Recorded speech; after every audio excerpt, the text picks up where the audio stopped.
Hello students, welcome to our YouTube channel. आज के इस वीडियो में हम बोर्ड परीक्षा पूर्वाभ्यास प्रश्न पत्र कक्षा 10वीं विज्ञान का सेट ए का संपूर्ण सॉल्यूशन यानी क्वेश्चन नंबर फर्स्ट से लेकर लास्ट क्वेश्चन तक यहाँ पर संपूर्ण हल आज के इस वीडियो में बताने वाली हूँ। इसके पहले हमने कक्षा 10वीं का इंग्लिश का कंप्लीट सॉल्यूशन देख चुके हैं सेट ए का। इसके पहले कक्षा 10वीं गणित का भी हम पूरा complete solution A to Z complete solution देख चुके हैं और उनको वीडियो आपने नहीं देखी, डिस्क्रिप्शन बॉक्स में एक लिंक दिख रही है, उस पर चल जाइए। जिस विषय भी आप लिंक देखना चाहते हैं विषय पर क्लिक कर दीजिए। यहाँ पर हम विज्ञान का देखेंगे पूरा कंप्लीट सॉल्यूशन। चलिए सबसे पहले प्रश्नों को देख लेते हैं, कौन कौन से प्रश्न आपको दिए गए हैं। वीडियो को लाइक जरूर कर दे, लाइक नहीं करा है तो, और अपने सभी दोस्तों में शेयर भी कर दे। और पीडीएफ डाउनलोड करने के लिए जो यहाँ आंसर क्वेश्चन की पीडीएफ आप इसको डाउनलोड करना चाहते हैं तो गूगल पर सर्च कर ले www.arfindia.com, जहाँ पर पीडीएफ प्रोवाइड कर दी है। डिस्क्रिप्शन बॉक्स में भी लिंक दी गई है, वहाँ से भी आप पीडीएफ को डाउनलोड कर सकते हैं। चलिए सबसे पहला क्वेश्चन देखते हैं। कैल्शियम ऑक्साइड की जल के साथ अभिक्रिया कौन सी होती है इनमें से? तो वो होती है ऊष्माक्षेपीय अभिक्रिया। ठीक है। चमकदार अधातु इनमें से कौन सी है? तो वो है आयोडीन, संकेत आई होता है। इसके बाद है मनुष्य में वृक्क एक तंत्र का भाग जो संबंधित है इनमें से किससे? तो ये उत्सर्जन तंत्र से संबंधित है। मानव में मादा जनन तंत्र का भाग इनमें से कौन सा नहीं है? ठीक है, तो वो है शुक्र वाहिका। ठीक है, ये पुरुष जनन तंत्र का भाग होता है। मनुष्य में लिंग गुणसूत्र की संख्या कितनी होती है? तो 23 जोड़े यानी 46 गुणसूत्र होते हैं। और है किसी दर्पण से हाथ चाहे कितनी ही दूरी पर खड़े हो, आपका प्रतिबिंब सदैव सीधा प्रतीत होता है। किसमें? तो ये होता है या समतल अथवा उत्तल में। ठीक है, यानी इसमें से आप आंसर लगा दोगे जो आपका यहाँ पर है, या तो समतल अथवा उत्तल। इसके बाद है 1 एम्पियर का मान इनमें से कितना होता है? तो 1 कूलाम पर 1 सेकेंड। ठीक है, तो ये होता है, तो ये आपका पहले नंबर का ही आंसर सही है। इसके बाद है विद्युत धारा उत्पन्न करने की युक्ति को जनित्र कहते हैं। चलिए आगे बढ़ते हैं। प्रश्न क्रमांक दूसरा, रिक्त स्थानों की पूर्ति कीजिए। संगमरमर का रासायनिक सूत्र, इसको हम कैल्शियम कार्बोनेट के नाम से भी जानते हैं। ठीक है, तो ये होता है CaCO3। ये CaO कैल्शियम ऑक्सी कार्बोनेट, इसको कहा जाता है CaOCO3। ये लिखिएगा, ठीक है, O इसमें, तो ये आपको इस प्रकार से लिखना है। इसके बाद है अयस्क में उपस्थित मिट्टी, रेत, अशुद्धियाँ खालिस्तान कहलाती है। तो देखिए आपको यहाँ पर पीडीएफ डाउनलोड करने के लिए कुछ नहीं करना है, सीधे से गूगल पर आ जाना है। गूगल पर सर्च कर लेना, आप कुछ भी टाइप कर सकते हो, ARF India pre board paper या ARF इंडिया अभ्यास पेपर। ठीक है, जो भी आपको यहाँ पर सर्च करना है वो आप सर्च कर लीजिएगा। जैसे कि यहाँ पर मैं ARF India pre board paper डालती हूँ, तो जैसे ही ARFindia.com मिलता है यहाँ पर क्लिक कर लीजिएगा। डिस्क्रिप्शन बॉक्स में लिख के उससे आप डायरेक्टली भी जा सकते हो।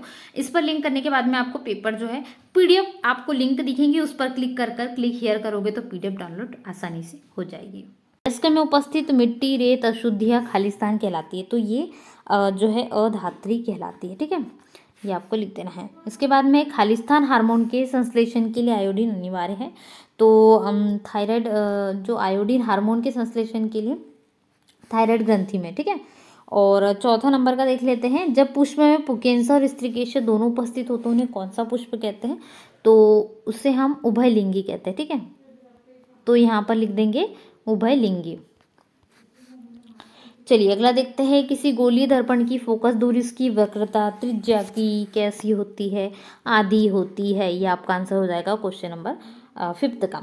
जब कोई प्रकाश किरण सघन से विरल माध्यम प्रवेश करती है तो वो क्या होती है? अभिलंब से जो है, तो यहाँ पर आपका आंसर क्या हो जाएगा? किससे दूर हट जाती है? वो अभिलंब से दूर हट जाती है। चलिए इसके बाद है किसी विद्युत धारा के सतत तथा बंद पथ को विद्युत परिपथ कहते हैं। ठीक है, लास्ट का आंसर आपका हो जाएगा विद्युत परिपथ। इसके बाद में अगला क्वेश्चन क्या है? सही जोड़ी मिलान कीजिए। प्रश्न क्रमांक 3। तो पहला है सिरका। सिरका को हम किस नाम से इनमें से जानते हैं? तो जो एथेनोइक अम्ल है इसको सिरका कहा जाता है। एसिटिक अम्ल, एथेनोइक अम्ल सेम ही है। इसके बाद है पारा। पारा जो जिसको हम कहेंगे तो ये अमलगम के रूप में इसका मिश्रण जो है लाया जाता है। ठीक है, इसके बाद है केंद्रीय तंत्रिका तंत्र। तो दो केंद्रीय तंत्रिका तंत्र इनमें से होता है मस्तिष्क और मेरुरज्जु को कहा जाता है, जो आधारभूत होते हैं केंद्रीय होते हैं। ठीक है, हमारी रीढ़ की हड्डी जो होती है। अलैंगिक प्रजनन, ये कायिक प्रवर्धन। ठीक है, ये अलैंगिक प्रजनन आ जाएगा कायिक प्रवर्धन में। वंशांगत लक्षण, तो ये होते हैं जुड़े कर्णपाली में आ जाएगा। ठीक है, तो मिलान करते भी चलिए यहाँ पर। और प्रकाश का प्रकीर्णन, टिंडल प्रभाव। ठीक है, ये आ जाएगा। प्रकाश का प्रकीर्णन जो होता है टिंडल प्रभाव के कारण। विद्युत धारा, तो विद्युत धारा इनमें से आ जाएगा अमीटर। और जो परितंत्र में ऊर्जा प्रवाह एक दिशी यानी एक दिशा में चलते रहता है। ठीक है, तो मिलान कर लीजिए। यहाँ पर मैंने आपको उत्तर बता दिए हैं। CaOCl2 का रासायनिक या प्रचलित नाम कैल्शियम ऑक्सीक्लोराइड। ठीक है, कैल्शियम लिखना है पहले, फिर ऑक्सी लिखना है, फिर क्लोराइड लिखना है। ये इसका क्या होता है, रासायनिक नाम या फिर प्रचलित नाम है जिस नाम से इसको जाना जाता है। पौधों में प्रकाश के अवशोषण के लिए कौन सा वर्णक उत्तरदायी है, तो ये है क्लोरोफिल या पर्णहरिम या हरित लवक, जिसको जो भी आप लिखना चाहे तो वो लिख लीजिएगा, ठीक है। ये जो है उत्तरदायी है। केंद्रीय तंत्रिका तंत्र की संरचनात्मक इकाई न्यूरॉन होती है, तो न्यूरॉन लिख दीजिएगा इसमें। डीएनए का पूरा नाम, तो डीएनए का पूरा नाम होता है डी ऑक्सी राइबो, इतना आपको लिखना है, ठीक है। डीएनए का यहाँ पर लिखना है डी ऑक्सी राइबो। उसके बाद में होगा न्यूक्लिक अम्ल, ठीक है, क्या होगा, न्यूक्लिक अम्ल। इसके बाद लेंस की क्षमता का ऐसा ही मात्रक डायोप्टर होता है, जिसको हम डायोप्टर में यूज करते हैं, ठीक है, तो डायोप्टर लिख लीजिएगा। और उसके बाद में है सामान्य दृष्टि के व्यक्ति के लिए स्पष्ट दर्शन की अल्पतम दूरी कितनी होनी चाहिए, तो लगभग 25 सेंटीमीटर स्पष्ट दूरी होगी। इसके बाद है विद्युत चुंबकीय प्रेरण की खोज किसने की, तो माइकल फेराडे, ठीक है, फेराडे ने ही की थी, तो माइकल फेराडे उत्तर हो जाएगा। इसके बाद प्रश्नों के उत्तर देखेंगे। तेल और वसायुक्त पदार्थों को नाइट्रोजन से प्रभावित किया जाता है, क्यों, और लोहे की कील को कॉपर सल्फेट के विलयन में डुबाया जाता है तो विलयन का रंग क्यों बदल जाता है, इसका उत्तर देखते हैं। तो इसका उत्तर लिख लीजिएगा, तेल और वसायुक्त पदार्थों को नाइट्रोजन से प्रभावित क्यों किया जाता है, क्यों, क्योंकि जो तेल और वसायुक्त खाद्य पदार्थ हैं इनको क्षतिग्रस्त होने से यानी खराब होने से बचाने के लिए इन्हें नाइट्रोजन से प्रभावित किया जाता है। जब ऐसे पदार्थ हवा के संपर्क में आते हैं तो उपचयित होकर विकृत ग्रंथित हो जाते हैं और उनके गंध तथा स्वाद कैसे हो जाते हैं, बदल जाते हैं, ठीक है। तो ये आपको उत्तर लिख देना है।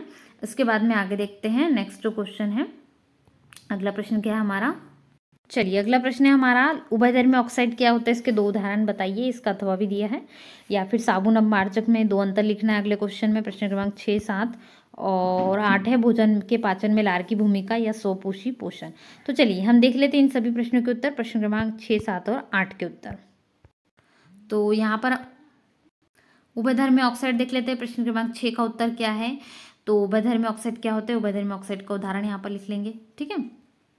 ये हो जाएंगे एल्यूमिनियम ऑक्साइड Al2O3 उभयधर्मी ऑक्साइड का जो है उदाहरण है, ठीक है, ये कंप्लीट हो जाएगा। चलिए इसके बाद हम नेक्स्ट क्वेश्चन में बढ़ते हैं। तो नेक्स्ट है साबुन तथा अपमार्जक में कोई 2 अंतर लिखिए। चलिए साबुन और अपमार्जक में 2 अंतर लिखेंगे। साबुन सोडियम और पोटेशियम के फैटी अम्लों के लवण एस्टीरेट और पामीटेट होते हैं और अपमार्जक सल्फोनेट लवण होते हैं, ठीक है, अमोनियम और सल्फोनेट के। और साबुन कठोर जल में अधिक प्रभावी नहीं होते, जबकि अपमार्जक कठोर जल में भी अत्यंत प्रभावी होते हैं, ठीक है।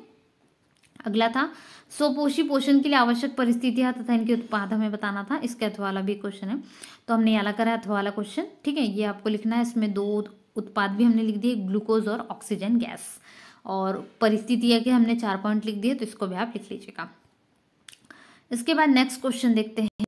तो चलिए अगला प्रश्न देख लेते हैं, कायिक प्रवर्धन के 2 लाभ लिखिए, इसके अथवा में भी क्वेश्चन है। हाइड्रा में मुकुलन की क्रिया लिखिए, इसका उत्तर देखते हैं। देखने से पहले वीडियो को लाइक करें, अपने सभी दोस्तों में शेयर जरूर करें, ताकि आपको और ऐसे ही वीडियोस मिलते रहे, इससे आपको भी हेल्प मिले, आगे और वीडियो ऐसे ही मिलते रहे।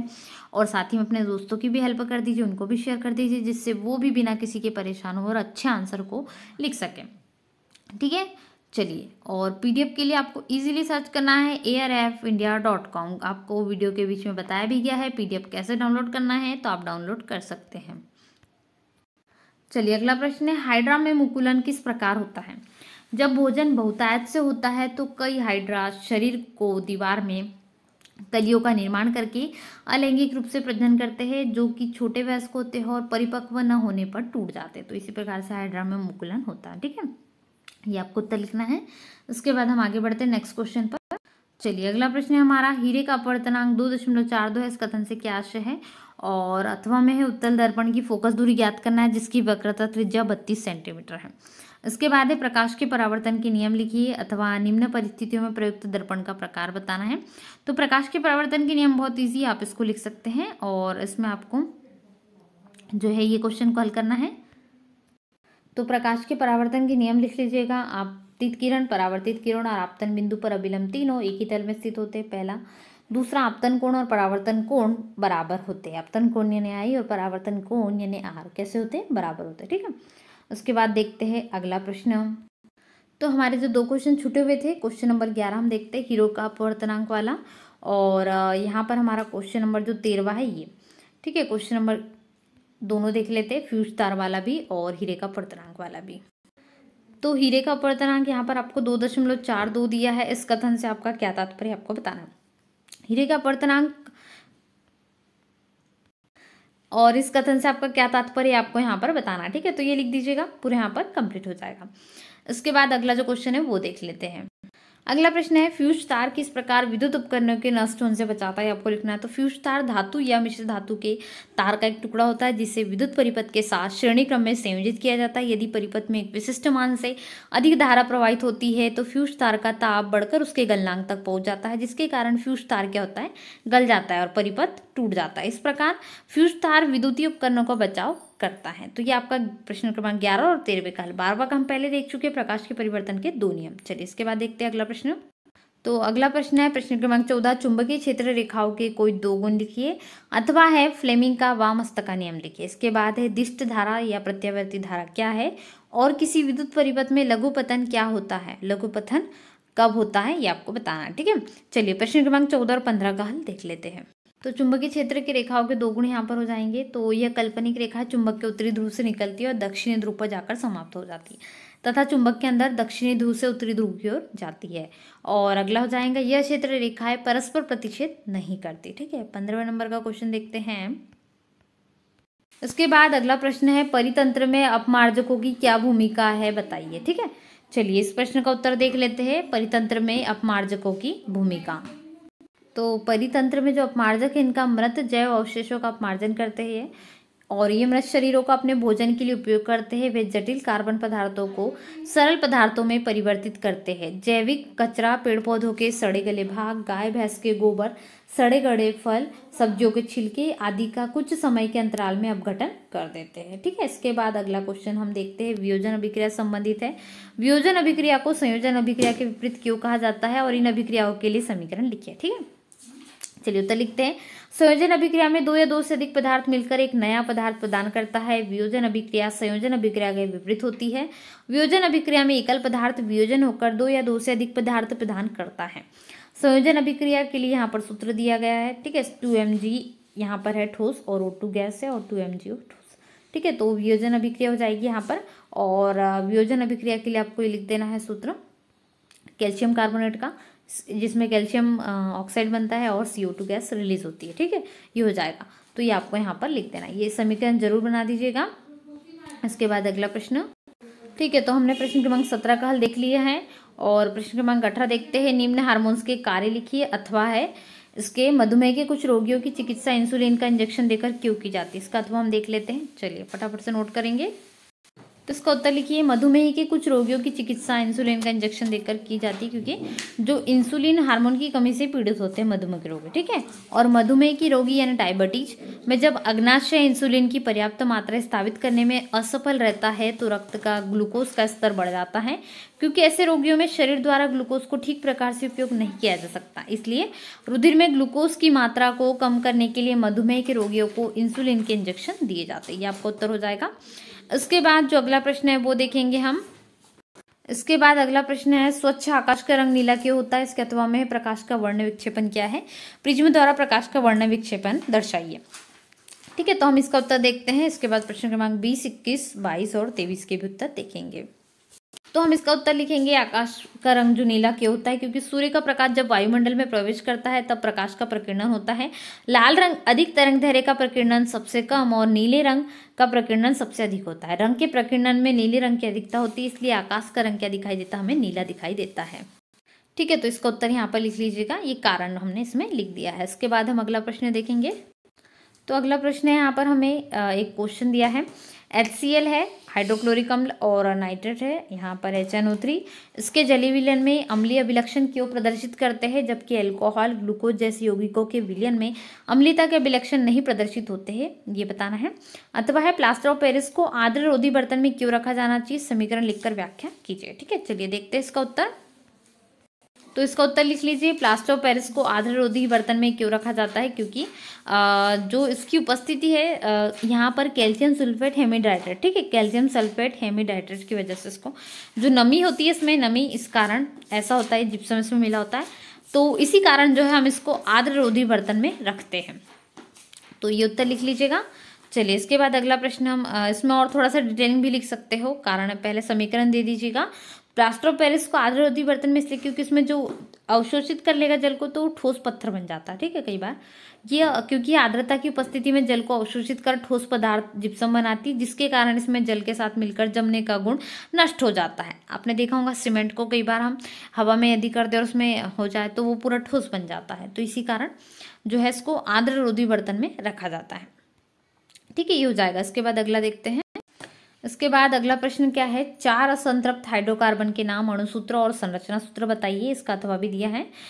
निम्न के संरचना सूत्र लिखिए। तो एथेनोइक अम्ल हो गया, प्रोपेनॉल और ब्रोमोपेंटेन। ठीक है, संरचना सूत्र में एथेनोइक अम्ल यानी जिसको हम एसिटिक अम्ल CH3COOH के नाम से जानते हैं इसको लिख सकते हैं, और ब्रोमोपेंटेन को भी लिख सकते हैं। ठीक है, तो चलिए इनको 2 को देखेंगे हम। उसके बाद जो हमारा अंतिम प्रश्न है वो है मानव के उत्सर्जन तंत्र का स्वच्छ नामांकित चित्र बनाइए। चलिए देख लेते हैं इन सभी को, प्रश्न क्रमांक 21 और 22 को। तो हम एथेनोइक अम्ल का NaCH3COOH का संरचना सूत्र बनाएंगे। तो बिल्कुल इसी प्रकार से बना दीजिएगा। CH3 सिंगल बॉन्ड COOH, फिर CH3 हम इसको अगर बॉन्ड में करें तो कार्बन की 4 संयोजकता होती है, तो ये 1 2 ये 3 और ये 4 संयोजकता हो गई। ठीक है, और ऑक्सीजन की 2 होती तो ये 1 और H के साथ में जुड़ा 1। ठीक है, ऑक्सीजन की फिर से यहाँ 2, बिल्कुल करेक्ट है। यहाँ पर 3 हाइड्रोजन और 1 कार्बन की संयोजकता कंप्लीट हो गई। तो ये संरचना सूत्र आप इस प्रकार से बना सकते हैं। इसमें क्रियात्मक समूह और कार्बन की संख्या दी गई। ठीक है, और दूसरा हमें ब्रोमोपेंटेन का बनाना है, C5H11Br। ठीक है, ब्रोमोपेंटेन होता है, तो यहाँ पर बना दीजिएगा। इसमें हम जो है 5 कार्बन परमाणु होते हैं और इसी में हाइड्रोजन परमाणु 11 हो गए। तो इसी प्रकार से इसकी संरचना तैयार हो जाएगी। ठीक है, चलिए इसके बाद अगला प्रश्न देखेंगे। चलिए हमारा लास्ट प्रश्न है मानव के उत्सर्जन तंत्र का नामांकित चित्र। तो वायुवृक्क धमनी हो जाएगा, वायवृक्क हो जाएगा, वायुवृक्क शिरा हो जाएगी, महाधमनी, वायु मूत्र वाहिनी, महाशिरा, मूत्राशय और ये मूत्र मार्ग। और ठीक है, तो ये मानव का उत्सर्जन तंत्र का नामांकित चित्र बनाने आपको कहा गया था, नाम सहित। तो यहाँ पर इसका चित्र बना लीजिएगा। तो ये कंप्लीट हो जाएगा। तो आज के इस वीडियो में हमने क्लास 10th का साइंस का सेट ए का प्रैक्टिस सेट पेपर अभ्यास प्रश्न पत्र 2023 का कंप्लीट सॉल्यूशन देखा। वीडियो को लाइक करें, अपने सभी दोस्तों में शेयर करें। चैनल फर्स्ट टाइम आए हो चैनल सब्सक्राइब जरूर करें ताकि आने वाले ऐसी वीडियोस आपको मिलते रहे। PDF के लिए गूगल पर सर्च कर लेंगे www.arfindia.com, जहाँ पर आपको PDF प्रोवाइड करा दी गई। सो मिलते हैं नए वीडियो में। Thanks for watching.